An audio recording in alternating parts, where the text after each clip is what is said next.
Hi guys, welcome back to my channel. If you are new to my channel, my name is Lynn. I am an overseas student from Vietnam who have the privilege to live and work in UK for the last 11 years. I am now practicing as a pharmacist and I've used this channel to share all the learning and all the experience that I've got throughout my time of living and working in the UK.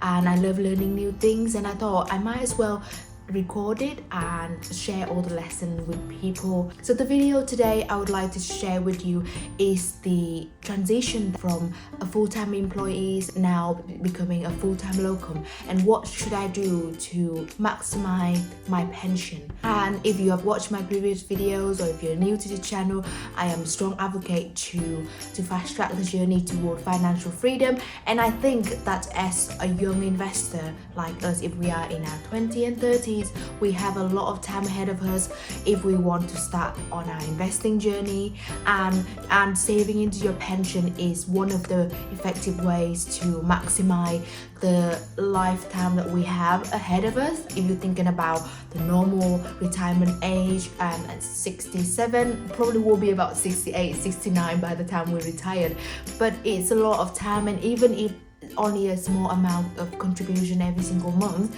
it will compound over time, and it would give us the fundamental benefit eventually if we want to even take early retirement age at 50, or if you want to, for myself, I want to be able to retire much earlier than the average person. So that is the goal that I've set for myself. So what can I do as a locum pharmacist to maximize that? So tip number one that I've got for you guys is, as I mentioned previously, you need to have an emergency saving before you start dabbling with the pension. Even though it's not pension related, I think especially with our current climate, the recession that we are going through, there's a lot of uncertainty. I mean, if we are local pharmacists, it is not difficult for us to book our shift.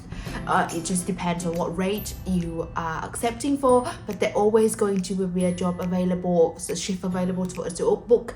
But you just don't know, if recession happen and the company are not doing well.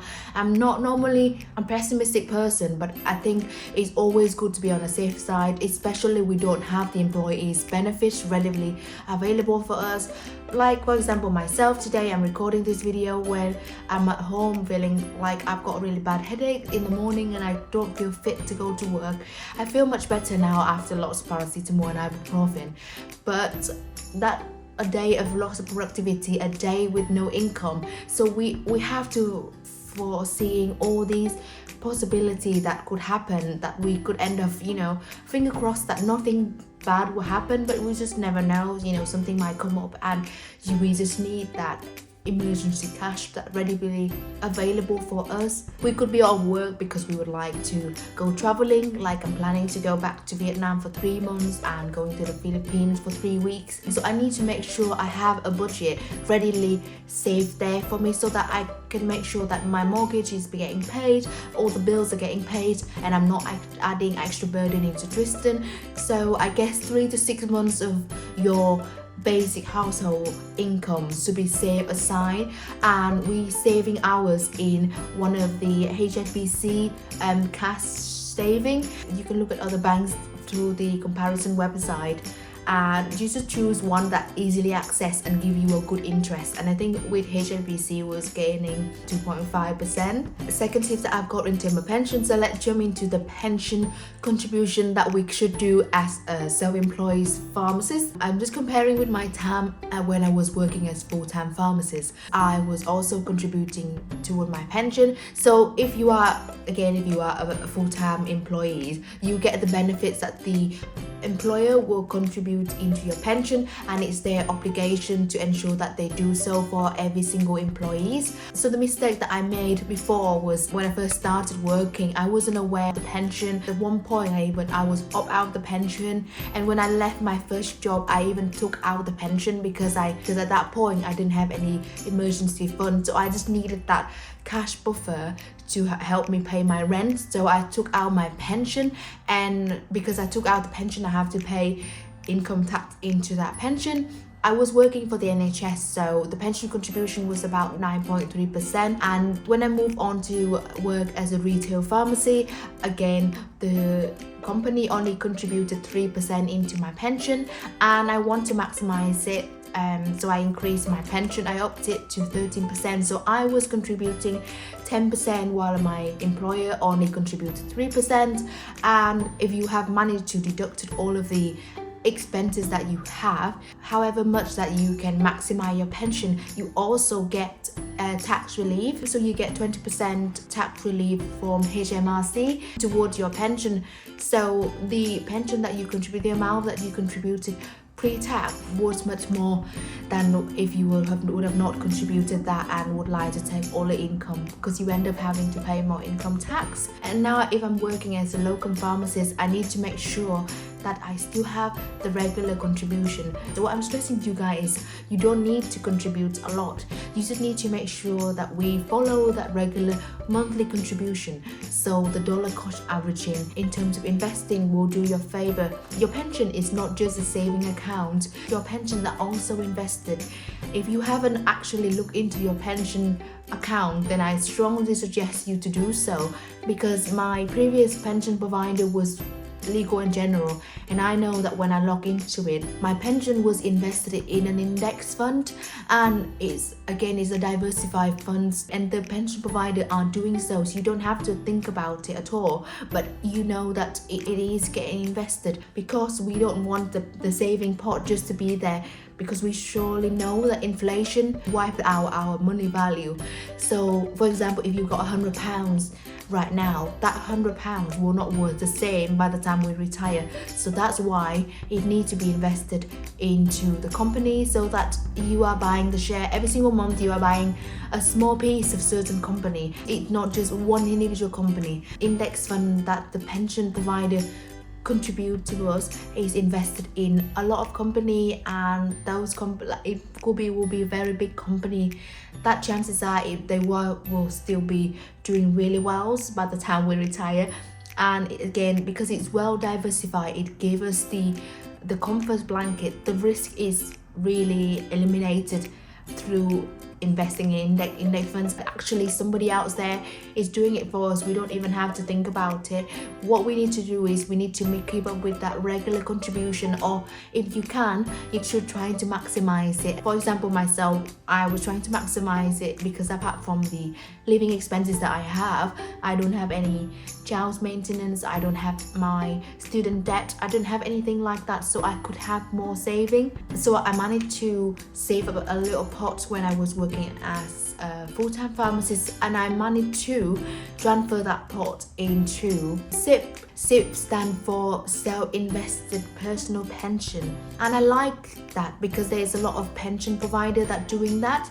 I was debating between Nest or Vanguard, because my other portfolio, which is something that I contributed monthly as well into Vanguard LifeStrategy, a portfolio, another financial freedom pot that I've got for myself, started with £100 to 200 and 300. So I was trying to put as much as I can, whatever I've got left, into my Vanguard fund. So if you have just started your locum employees journey and you haven't sought out your pension, then it's worth have that into consideration, because everything comes with its own benefit and drawback.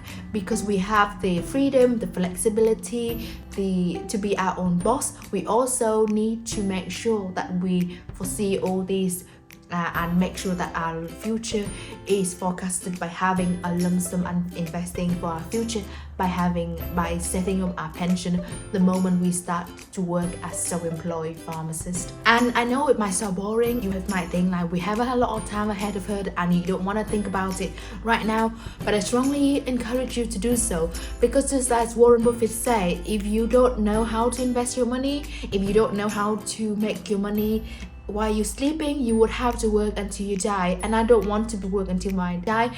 I know that like today like this, when I have no energy to go to work, the day that I'm losing my productivity, it might be an odd day like this in my 20s. What might happen down the corner with the amount of prescription that you see daily, you know that there's people who just might have really silly condition. It might happen in our 30s and 40s, and if we don't invest heavily while we can, while we're still young, while we still have a lot of time ahead of us, then it will hit us unexpectedly, and we might not be prepared to provide the foundation to buy the financial reward to our family. I always think about it when I feel ill. Today like today, when I feel like yes, we do have limited time and energy, yes, I cannot just work 7 days a week to earn as much as I can. I might be able to do it in my 20s, but I might not be able to do that in my 30s when I might have a condition, might have a family to raise, might want to spend more time with my children.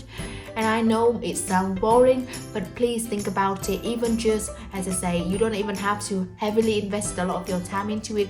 You can just spend a day or two, whether it's bank holiday or it's a weekend, if you haven't got anything planned, then set your pension account up, make regular contribution, and it will do you good over the long run. And I hope these advice that you find it useful. As a disclaimer, I'm not a financial advisor, and I know I'm not here to suggest you what you should do with your money. Again, everyone will have different circumstances. As I say before, I have different goals to you.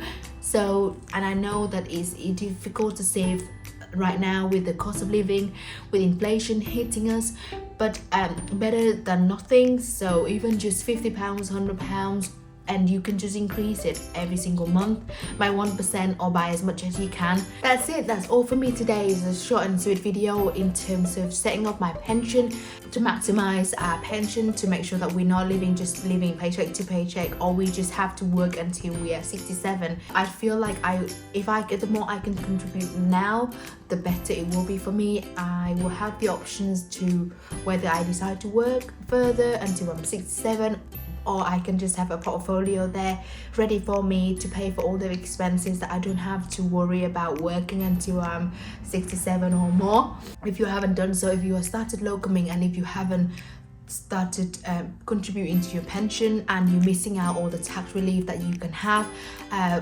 by paying in towards your future, then I strongly suggest you to do a bit more research about it. Please do not feel overwhelmed with all of the terminology, and I know that as a pharmacist we are so bombarded with all of the learning and development, and also CPD and all of the long hours working, and by the time we get home we always feel so tired and burnt out, and we don't have time to think about your invoices to make sure that you're getting paid correctly, and all of the mileage to be claimed, having all that on top of you, and then you've got pension and investing on top of you. It might feel very overwhelming, but there's actually, if you look into it, and there's a lot of helps that you can seek as well, or speak to your accountant as well. They might be able to give you the advice for that.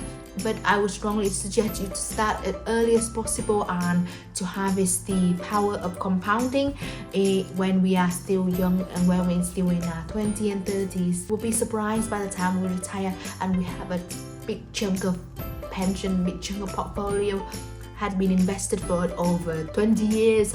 You will feel very relieved that you know that you feel that you have made as an early start. And again, you know, if you find it interesting like I do, and you want to expand on it further, it might trigger a new hobbies. I'm just fascinated to learn about investing and the economy, and the bigger picture fit my curiosity mind, and it's keep me learning. I will try to teaching myself further, and the more I can learn about this, the more I will share it in the channel with you, and I hope you find it useful. Thank you for listening, and I look forward to see you again in the next video. Take care and goodbye.